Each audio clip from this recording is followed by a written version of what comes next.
Ассалаумалейкум, мен құрметті көрермендерім. Қалайсыздар? Мына біздің бүгінгі келген брамылар ішінде тірісі жақсы оқып қалғандар кішкене.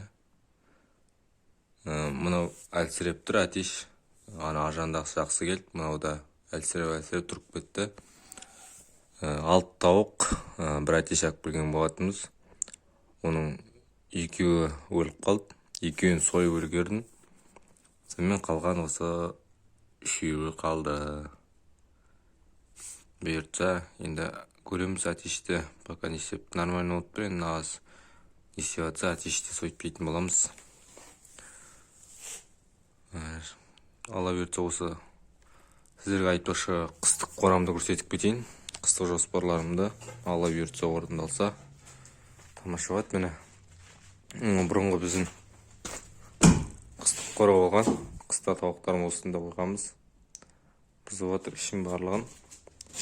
Мына жерге есік саламыз.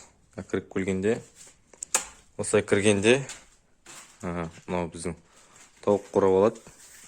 Қыстық қора. Мін жағында мынаның барлығын шығарамыз. Мін жағында ешкілер тұрады. Елі мін жағында былай өргенде, мін жағында тауықтар, мін жағында ешкілер тұра ма? Короче, сондай план бар. Мынаның астарын барлығын тегістейміз. Еле болмаса, анандай көбір бар, малдың боқтары. Солар салып дейтін боламыз іштерінде. Алла бұйыртса, қыстық қора осы. 4 терезе бар, жарық болып тұрады қыста. Тамаша.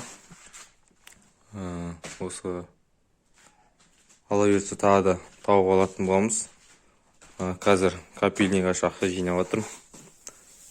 Фотодан түскен, манағы интернеттен тапқан ақшаларымды, былай істеген ақшаларым барлығын соған салып жатырмын капельникке. Ал мына зарплатымды өзімнің керек жарағыма жұмсап жатырмын, кредитім төлеп. Әзірге видео осы. Видео ұнаса лайк басып, комментарий жазып кетіңіздер. Алла бұйыртса, сіздерге тағы да жақсы видео шығаратын бол. Мыналар пока бүгін осында тұрады. Әлі жинап кішке салқын жерде тұрғасын. Содан кейін бар, ана тауық қораға, тауықтардың қасына апарып қосатын боламыз. Келесі видеода көріскенше.